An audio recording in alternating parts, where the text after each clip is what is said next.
Fill her up. You're listening to the Gas Digital Network. Hit it, Frank.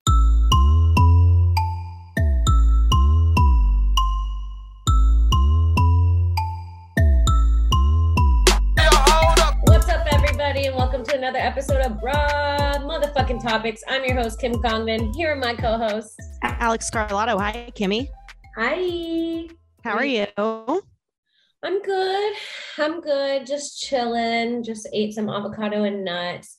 I actually, right before this podcast, you had some mic issues. You had to reset. So I had just smoked before we started. So G mic was on and I walked away from my computer to get some snacks and stuff. And I just started snacking and scrolling TikTok. And I literally forgot that G mic was there watching me. And I was just like, okay, a moment in your life where I was just like, I was living free. I didn't do anything crazy, but when I got back on, like 10 minutes later, I told G-Mike, holy shit, I forgot we were even doing the podcast.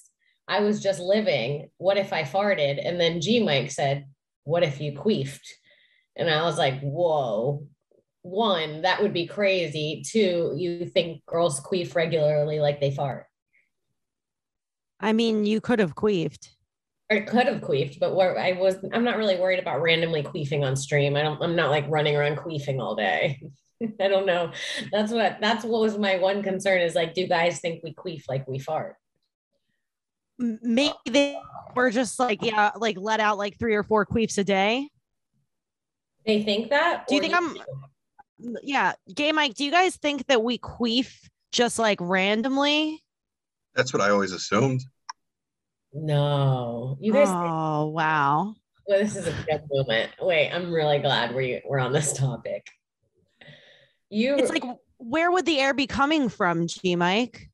Paul said, of course you do. Guys think we queef regularly. They think that there's like a flow of air through our uterus and like cervix and vagina that causes us to queef, like chemicals in there. There's a flow of air that makes you fart, so there should be that comes from like your mouth. But farts are like it's like chemicals in your stomach are combining and becoming a gas, right? I don't know how vaginas work. Wait, hold on. How do farts work? Isn't farts come from the mouth first, and then like the bubble comes from in here, or there's also bubbles created in here? Can it be both? No, I think that if you swallow air, it's coming back up as a burp, and a fart is created in your stomach. That's not true because they say chewing gum makes you fart more, and it's because you're swallowing air. I don't know about that, Kimmy. I think that chewing. I read that when in high school when I wanted to fart less because I had a boyfriend and I needed to fart so much around him. Said don't chew gum. Can we get a fact check? You stop chewing gum? Can we get a fart fact check? Yeah, that's why I think I'm not as hot as I should be because I prematurely stopped chewing gum. And my theory about chewing gum makes you a hot person. Really? Mm-hmm. How many ugly people do you see chewing gum regularly? I never thought about it, I guess. How many hot people do you see chewing gum? Hot people chew gum like it's their fucking job, dude. They love keeping their mouth going. Yeah, because I think it literally constructs your entire face into a certain shape. And that's I was a big gum chewer as a kid. Yeah, you got great. Maybe that's where I got these cheekbones. Probably. Google said the main cause of flatulence is food in your gut, but chewing gum can make you gassy from swallowing air. Okay, so you were right, Kim. It could be both. Yeah. Well, I'm here to break it to you boys that we literally do not queef unless something pushes air into our vagina, and that something is usually a penis. Women, we stay queefing only after sex. Yeah. That's a fun fact for you male listeners who might not know that, and for our male producers. Honest, if you're queefing a lot during sex, why is the penis being pulled out and put back in so many times? I think that big dicks lead to more queefs. Like, I think it's a big dick problem. That is true. Yeah, because they leave you nice and open when they pull out. There's time for air to go back in before. It's like this. Look, it pulls out and it goes. I know. And I was just going to say, I feel like nobody talks about this. nobody talks about this, but the sensation of the reverse queef is really interesting. When you feel the queef coming into your body before you push it out, it's not good. It's weird, but you feel it. You feel like a balloon. Mm-hmm. Yeah. You're literally, yeah. I hate to say you're literally being filled, but it is what it is. I feel like a balloon at Party City getting the hydrogen pumped in. Same. Yeah. Same. Last night, I had the pleasure of watching G Mike pop a couple of mushrooms at Legion of Skanks, and then he followed me over to Brooklyn Comedy Club's Christmas party. Okay. Where I convinced him to do karaoke. And at first, they were just doing Christmas songs, and I tried to get him to sing like Santa Baby. I tried to get him to sing like I Saw Mommy Kissing Santa Claus. He literally would not go up there until he picked his own song, which I respect and everything. But the song that this motherfucker picks, which great choice, honestly, the 12 Days of Christmas. Oh, that's really I watched him get up there and sing day 1 through day 12 of the 12 Days of Christmas last night. He committed to the whole thing? He committed to the whole thing. And then a few hours later, when like there was like a little bit of a lull in karaoke and it was a good point for him to go up again, I swear to God, I watched him pick the song Tequila. He said when I was peaking the chat. You know the song Tequila? Bum bum ba da da dum bum bum. It's only got one word. Yes, and it's just tequila. He did it for karaoke. I loved it. That's great. That's really good, G Mike. It was really just two of the best karaoke choices I've ever seen anybody do in my life. Just such annoying picks. Like, that's so funny. That's so funny. It was great. It was really great. I couldn't be more opposite. One has way too many words and one doesn't have enough.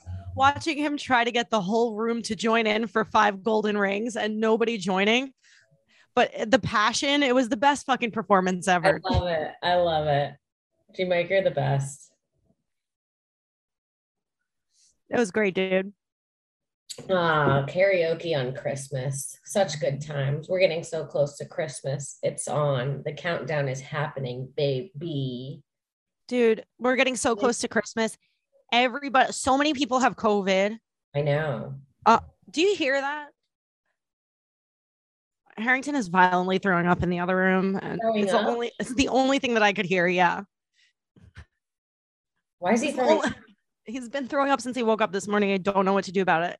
Oh, he's got him. I don't think so. This is so funny. I love watching people that have COVID deny it. Well, first of all, you started the sentence by so many people around us have COVID right now. Then you had to stop the sentence because your boyfriend is in the next room violently vomiting. And you're like, yeah, I don't know what's wrong. He woke up vomiting. He hasn't stopped vomiting. I don't think it's COVID. I don't think it's COVID. COVID is a respiratory disease. Vomiting is his only symptom. And we were tested yesterday or the day before yesterday. I just don't see it. Right. It was bad timing, but I do think he has a horrible stomach flu though. And I do feel bad, but it's like, shut up during the podcast, you know? During the podcast, could you hold it in? Tape his mouth shut. Please hold yourself together, Mike. I'm trying to do a fucking show. It's too much. It's too much. We can't have him sick. I hope he's fine or whatever, but please relax. It's too much, dude. I can't. We're supposed to have our office Christmas party tomorrow. And that was postponed till next week on the same day that I'm having my family Christmas party. How annoying is that? That's so annoying. Yeah.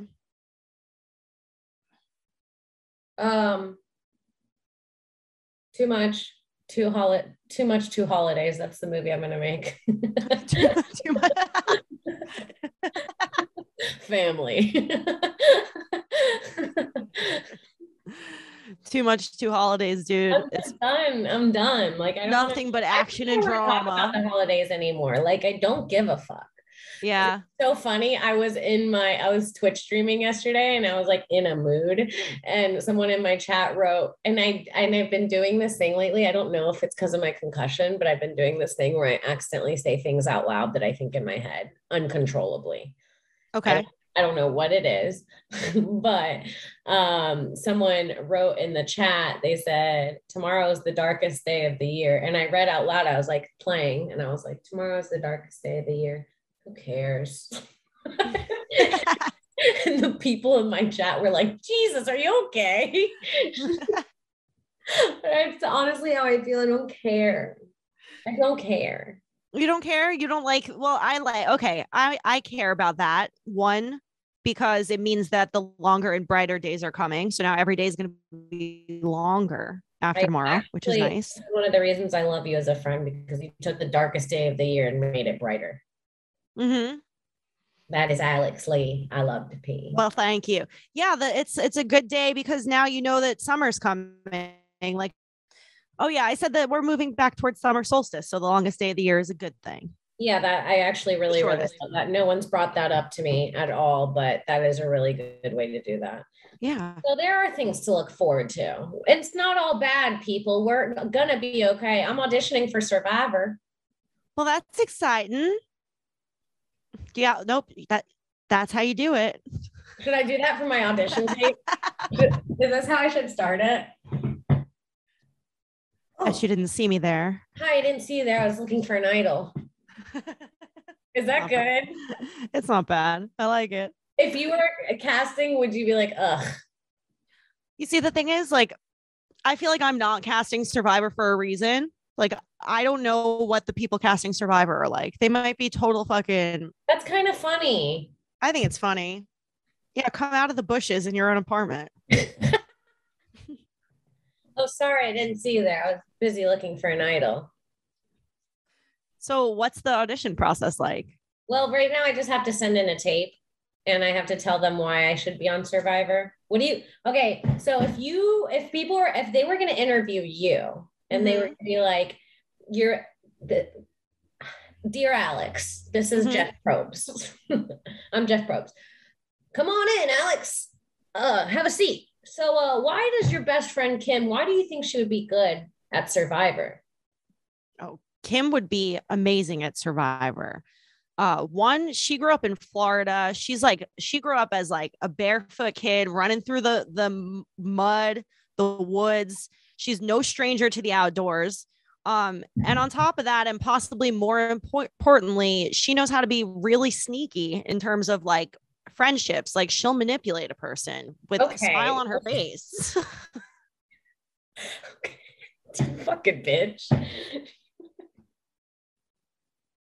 Did you say she'll manipulate a person with a smile on her face? Yes, I did. I may cut that out from my audition tape and use it. Hell yeah. They'll like that.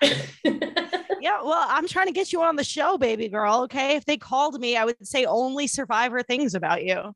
So what do you, Alex, this is Jeff Probst again, Jeff Probst. I'm getting used to the sound of your voice, Jeff. So what do you think Kim's social game would be like? I think Kim would make everybody there who she doesn't immediately hate will feel like they are a close friend of hers. And the person who she immediately hates will be afraid of her throughout the entire competition. And they will be my biggest ally. Yeah.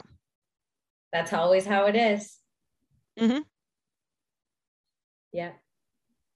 And then have them call me if you need help. I'll talk you up for Survivor. Honey, I'm not even writing anything in my tape. I'm going to send them this clip and smile throughout the background.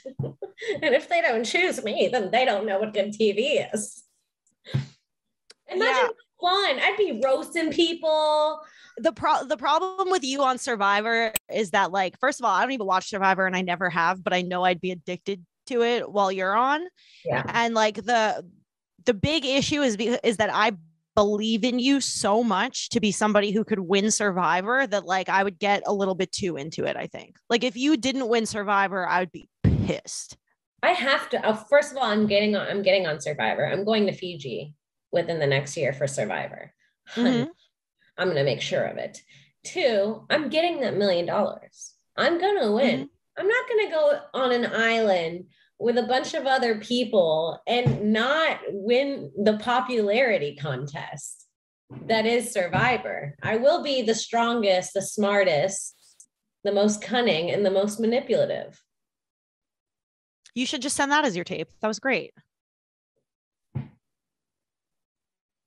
This is the attitude you should come into the interview with, for sure. But the thing is, like, how could I not win? How could I not win? There's no you not winning. I do agree with that. It's like somebody would have to come in with, I don't even know. I don't know. The only way I could lose is if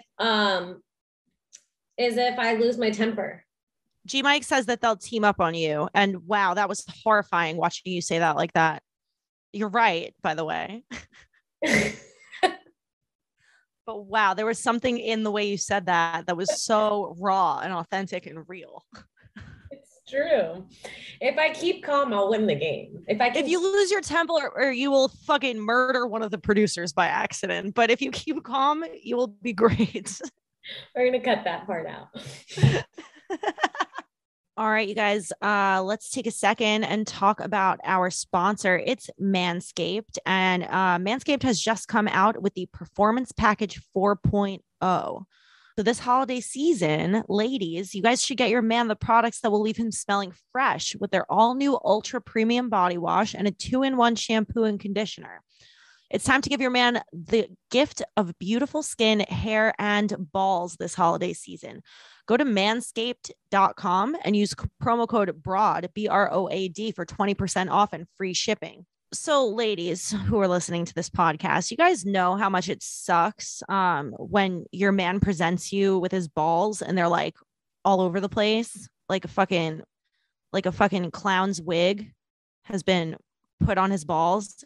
The hair is, honestly, balls aren't even like that great of a body part to begin with. And all you need to do to make them worse is add a whole bunch of hair. So, conversely, the only thing you need to do to make balls just a little bit better is shaving them up. And we have a product here that's meant to do literally exactly just that.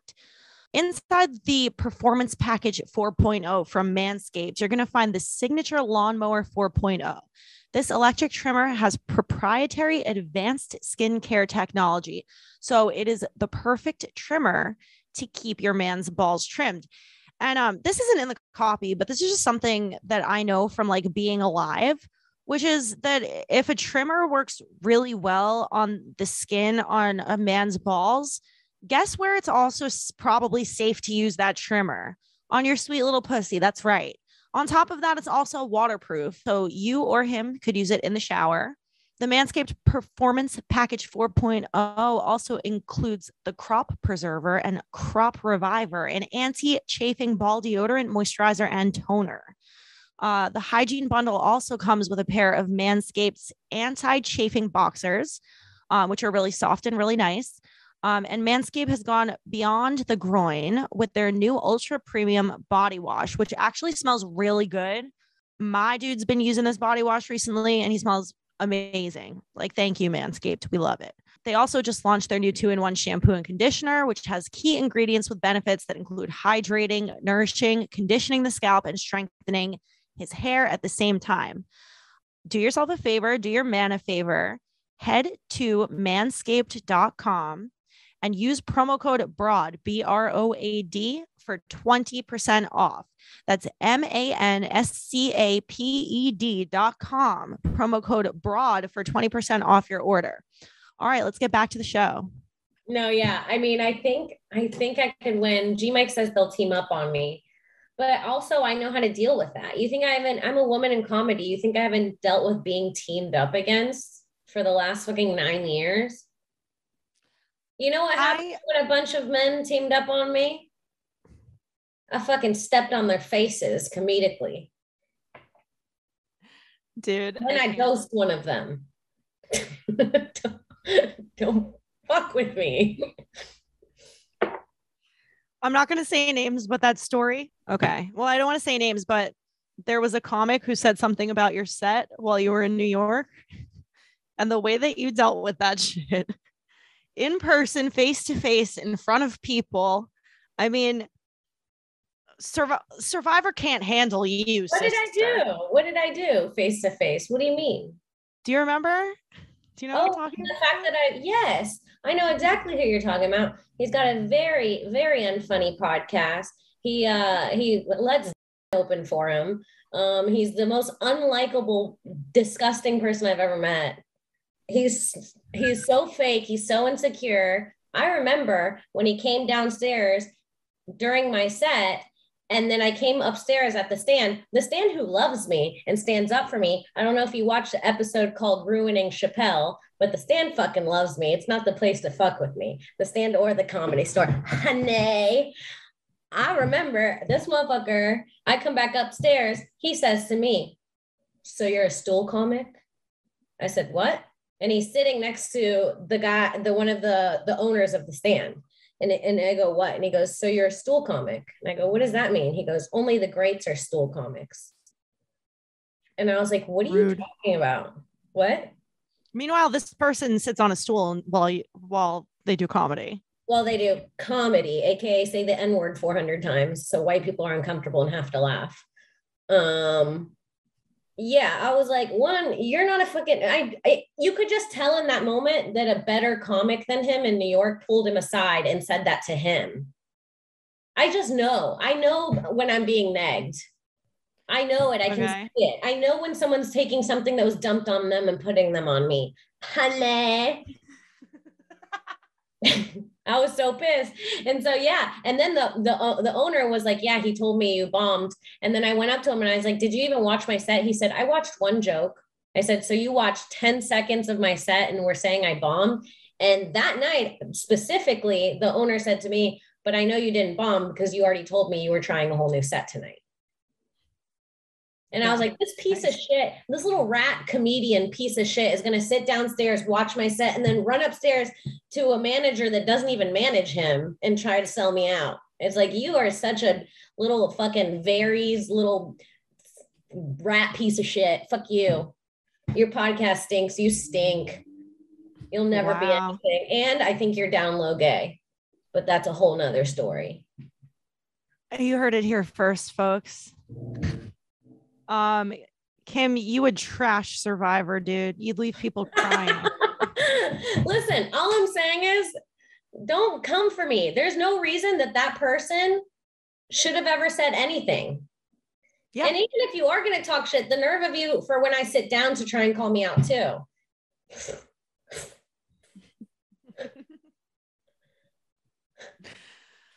Kim yelled at this person in front of everybody, like in a calm tone though. Like, just like, I didn't yell. No, she was like, "You ought to be embarrassed." I did. Like, I said, "You should be embarrassed." I already talked to him about my set. He knows that I'm trying new things and you're up here insecure. I've seen you on stage. You're nothing impressive. I say crowds do laugh and like people do think you're funny, but you're not like a comedian that other comedians like. You're not funny. You're like funny for like tourists. Like you're a comedian's worst what they don't want to become when they think about becoming a comedian is like what you do. So I don't care. See, that's like the stinging part is that like when you hurt Kim's feelings, she'll hurt your feelings so badly with like the truth. You want to say the truth in ways that like, you're like, wow, like I've always worried that's what it is. That's what it is. I'll never not say that he doesn't go on stage and get a laugh. He does, but he gets them for like a certain, like kind of like saying the N-word a lot and being like super high energy, but not having a lot of jokes. It's like, right. I call it the approach. It's like, go live under God's umbrella. Congratulations. You're a worse. I don't know. And it's not great either. I'm going to say it right now. This is the juiciest episode of this show we've ever put out. I love it. So please cast me for Survivor. Oh man, I feel bad for anybody else going up against you. She's just quietly smoking now. It's a podcast. I don't know what to do. I feel like I had my villain moment, and now that's it. Oh my god! But this is the problem. I never start shit with anybody. Mm-mm. If that didn't happen, before that, I would, and that guy, that specific guy, I had problems with years ago. 5 years ago, I had to do the same thing outside the Comedy Store. He came up to me after a roast battle, tried to talk shit in front of a bunch of my friends who did not laugh.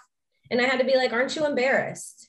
And he just like tried and waited. And I think he really was like, for me, he probably was going to quit that year. And he was like, no, I just got to be funny enough to say something to Kim one more time. And then he came back 5 years later and tried it again. And I said, we did this 5 years ago. And yeah. I've been nice ever since. And what's crazy is that, like, especially with you, it's like people ought to learn their lesson the first time. It's like, if I talk shit about this person in public in front of people, I'm going to be embarrassed when I leave. Like, to come back for more is just like almost like you wanted to get your feelings hurt, dude. You know how many people have, like, there, not even many people, but like there have been people in my life that have wanted to say something to me and have pulled me aside and told me, like, in a face-to-face, like, I hate to be like manly when I say this, like in a man-to-man, like face-to-face way. And right. Like, we shouldn't handle this in front of everybody. So let's go talk in private for a minute and clear this up or whatever. And the way I've been like, perfect, we're going to drop this right now. We will never have a problem again.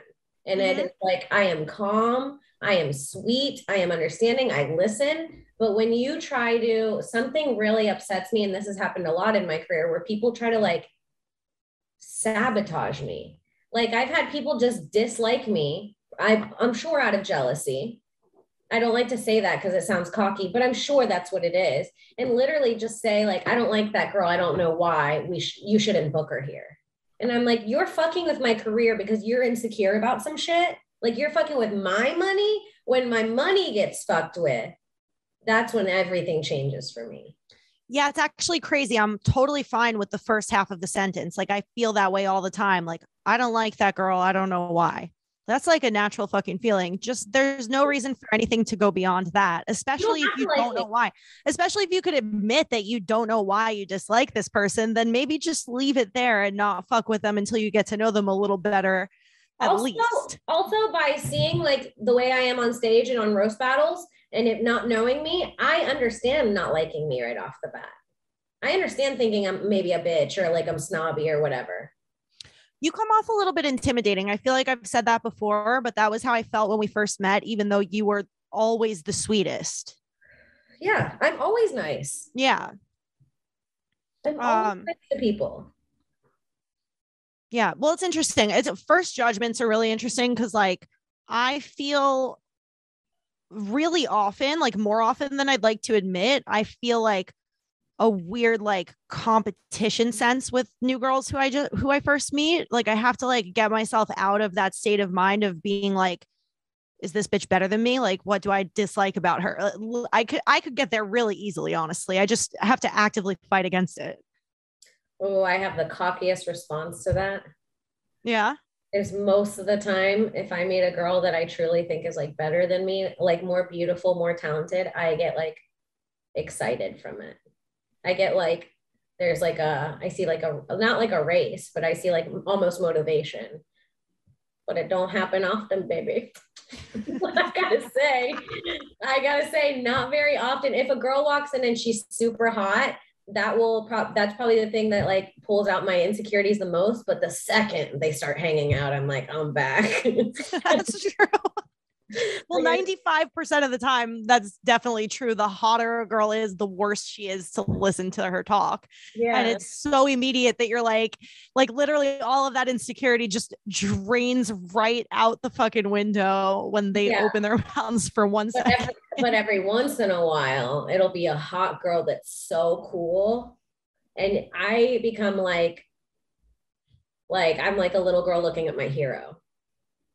I get that. She's ultimately what I want to be. It's like, I think I'm really cool already. I think every girl wants to be slightly hotter than they are, no matter what they look like. Yeah. So it's like when I see a girl that's really hot and cool, I don't become jealous. I become like where my mind goes like, ask her where she shops, ask her what her foundation is. I'm like, let's figure it out. Okay. So it's like, Do jealousy and envy have two different meanings? Like, is one of them like more hateful while the other one is more like I just want to be like you? Like, It's because there one is like a positive. Jealousy is like, I'm mad that I'm not like you. And then envy is like, it would be nice to look like you. Yeah. Or to be like you or whatever it is. It's just like Yeah. sort of an acceptance of it and like an admiration, it feels like. Whereas Yeah. jealousy is like an actual angry feeling.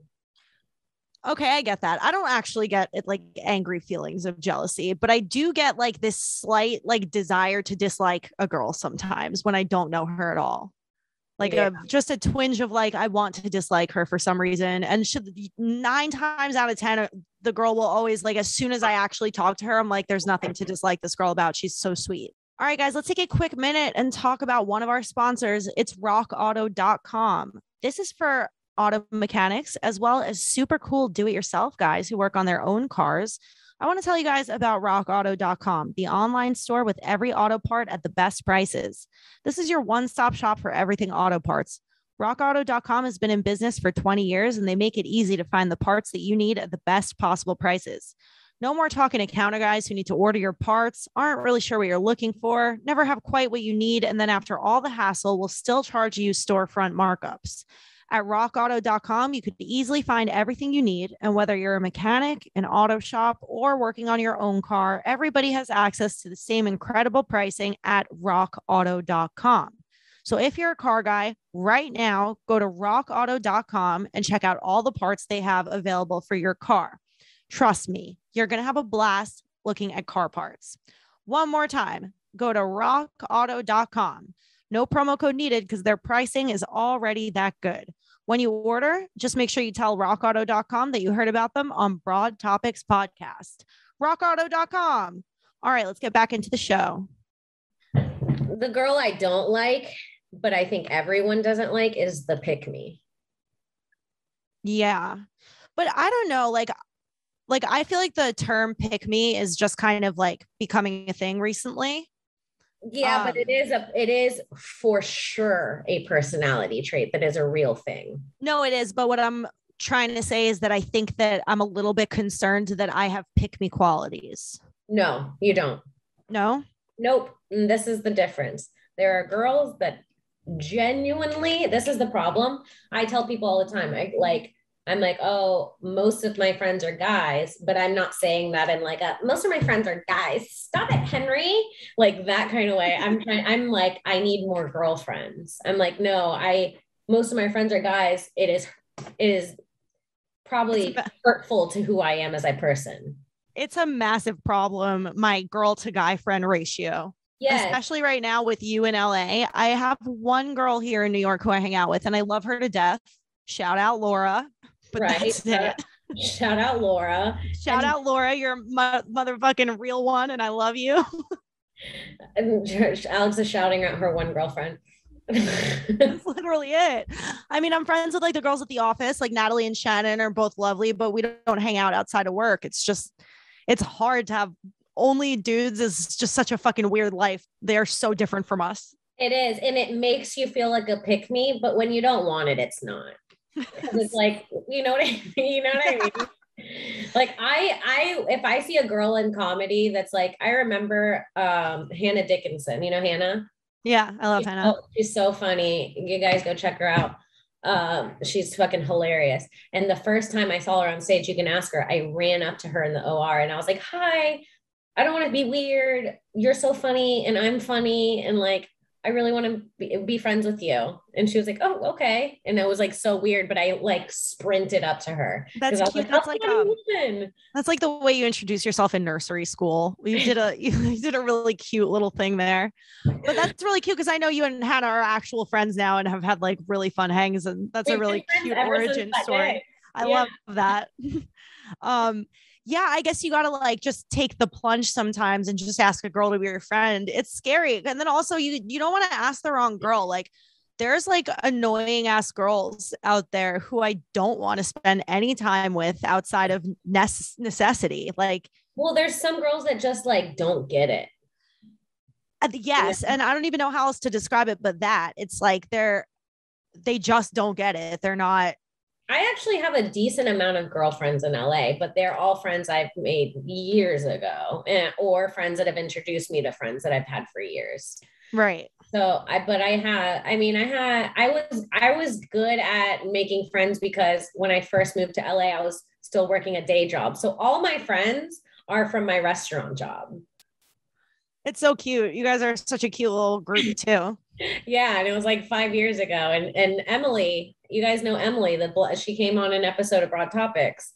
Emily and I met. Shit Cave. Listen to that episode. It's my favorite episode of the show ever. The Shit Cave. Don't listen to the Shit Cave. It's such a good episode.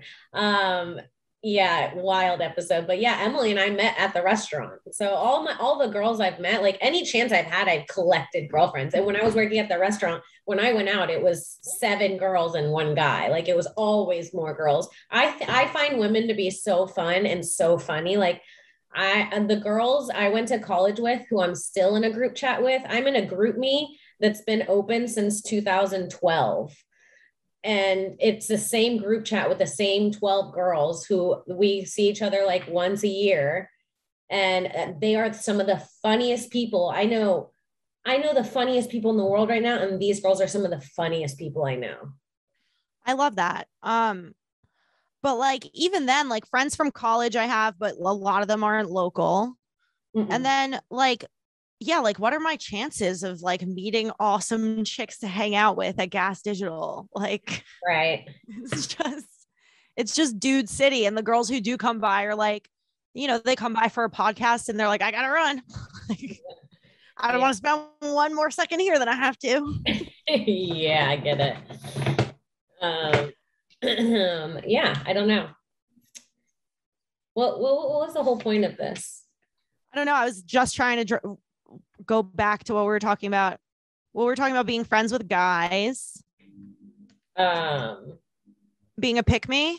Being a pick-me.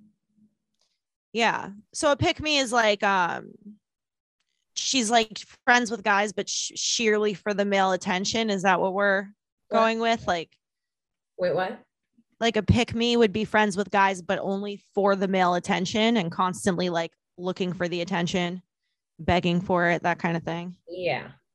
Being the center of attention in unnecessary. Well, just like doing it like like I was friends with a pick-me in college, and she was like the kind of girl that were like, if I would tell her a guy was cute, suddenly I would notice that she was following him on Instagram and liking all his stuff. And I was like, ugh. Like it was always like she had to be picked. Right. We know one of those. Yeah.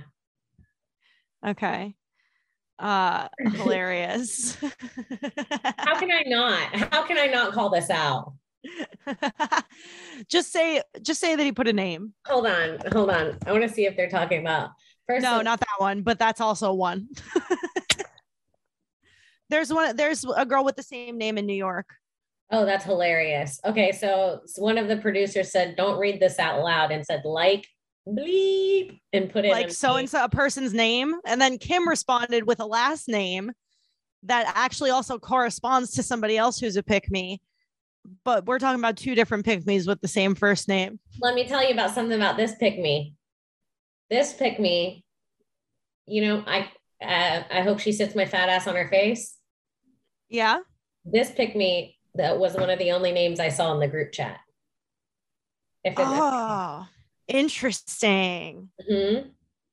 It's very pick-me to be in a group chat that would say something like that about another woman. So pick-me, because I was like, what kind of woman is in this chat where they feel comfortable saying that? That's her too, by the way. That's 100% her. That's the girl. That would be the girl who's in the group chat. So what Kim's referring to, we have an episode where we broke down that we were at a friend's party, and the host I'll say right now, I don't consider that guy my friend. Well, yeah, at the time we were at an acquaintance's party with a bunch of friends at the time, at least. Mm-hmm. We're not friends with half of them anymore, which is crazy. And the host handed Kim her phone and his phone. Yeah, the host handed Kim his phone, and a notification popped up in a group message that said, Kim is there. I hope Kim sits her fat ass on my face. IDK, but I hope Kim sits her fat ass on my face tonight. And this particular pick me that we just brought up right now. It said tonight, which is a big difference. I hope Kim sits her fat ass on my face tonight. Insane. And this person who G Mike just suggested is a pick me was in that group chat. This is the most tea broad topics we've ever topicsed. It all adds up, baby. This podcast might cause problems. Yeah, it might. I thought of that about 15 minutes ago. That's so funny. Yeah. I don't care. I'm done. I told you. You know what the problem is? We haven't talked on the phone in like a week, and we usually do all of our gossip on the phone. Yeah, but now we're over here like this pick me name bleep bleep and bloppity blop. Everyone's on the listeners are probably like, what the fuck is going on? So and so is an unfunny hack. Not me starting a podcast war by accident. Oh fuck. I'm gonna be another show on the network. What? We have a civil war at Gas Digital. Both shows are on the same network. So funny. That's so funny. Dude, did I tell you that Paco made a specialized set of Guess Who cards, and it's Guess Who? No. Isn't that really fun? Paco's the best thing that's ever happened to Gas Digital. Don't ever say that. I'm the best thing that's ever happened to Gas Digital. Besides you and Bobby, after that, I mean, you guys don't even like, you're such a part of Gas Digital. I mean, like the new, you know what I mean? I like to think of myself as like the heartbeat of the network. Or like the lungs. Yes, I'm like true. breathing. Your room is the heart of New York City, and your beat is in Gas Digital is the beat of that heart. My beat is the rhythm of Gas Digital Network, bro. It is.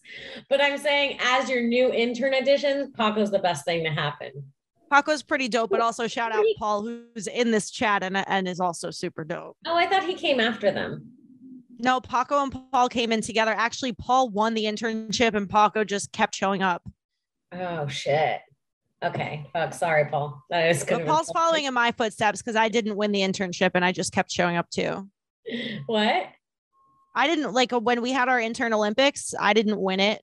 I just kept showing up. So I like to think that Paul is following in my footsteps. Listen, I was not about Paco in the beginning. G Mike too. G Mike also is an intern Olympics loser. All of us. Look how far a loser can make it, you know?